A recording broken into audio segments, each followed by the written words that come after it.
If you just bought the M4 Mac Mini, I am genuinely sorry because Apple is about to make that machine look completely obsolete. Right now, there is a massive ghost town situation happening on Apple's online storefront.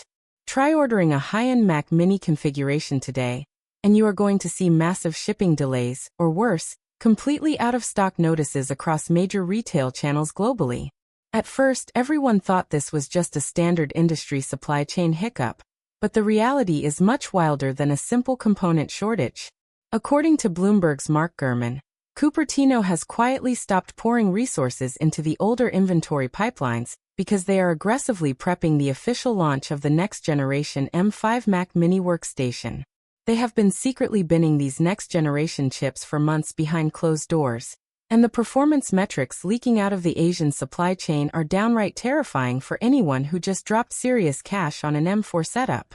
Let's look at the actual data, because the numbers tell a fascinating story about what is happening behind the scenes.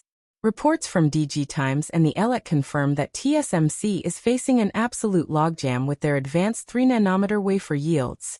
But here is the twist that most tech commentators are completely missing.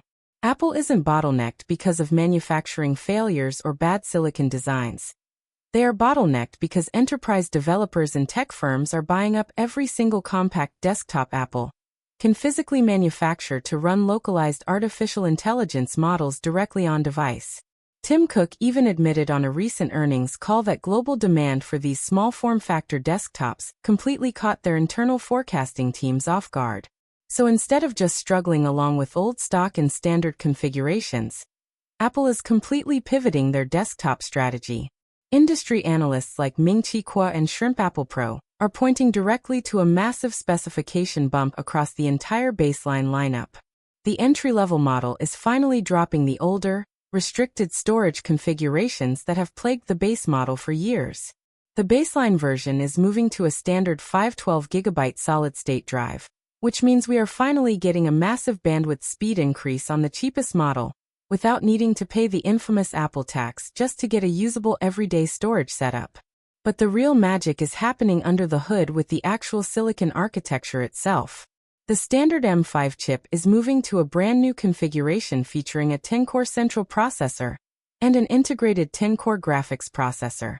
Early Geekbench leaks floating around international tech forums show single-core scores crashing past the 4200 mark, with multi-core performance hitting over 17,000.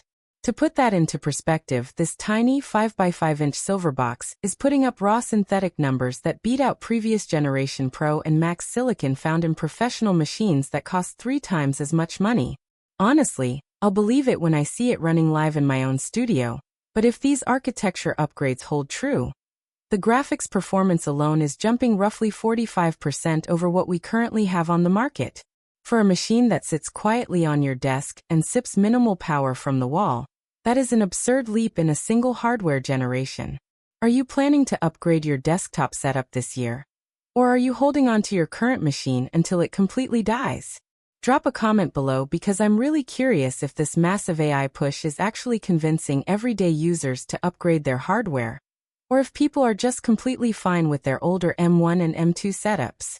Now, if you want to talk about true workstation performance, the M5 Pro variant is where things get absolutely ridiculous. Ross Young and internal sources over at Macotakara have been closely tracking the display and connectivity pipeline, and they are indicating that the M5 Pro model is officially locking in dedicated Thunderbolt 5 support. That means your external drive transfer speeds are about to skyrocket to unprecedented levels, which is a massive win for professional video editors, data scientists, and creative professionals handling multi-stream 8K workflows daily. The M5 Pro variant is rumored to ship with a massive 18-core Central processor and a redesigned graphics engine that pushes Geekbench compute scores past 140,000. It is also rumored to pack a brand new internal layout specifically engineered to handle the intense thermal load of sustained local execution of Apple Intelligence models. Instead of experiencing thermal throttling during heavy render segments, this new design utilizes a specialized heat dissipation array that keeps the clock speeds completely stable. Combine that with massive wireless upgrades like Wi-Fi 7 and Bluetooth 6.0, and you are looking at a machine that ensures your entire connectivity pipeline stays fast enough to handle massive local network transfers without skipping a single beat. The only real catch with this entire ecosystem overhaul is the pricing structure. With the global tech industry currently dealing with steadily rising costs for high-density memory components, and the fact that Apple is doubling the base storage tier to 512 gigabytes, we are almost certainly looking at a noticeable price bump across the entire range. Industry insiders expect the baseline price to jump by at least $100.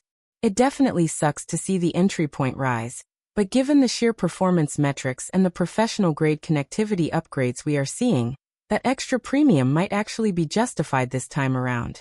Apple is clearly shifting their entire desktop strategy to dominate the local hardware processing space. And this new aluminum box is the spearhead of that entire movement. If you can hold off on buying a new machine for just a little bit longer, waiting for this next generation upgrade is easily the smartest choice you can make for your workspace.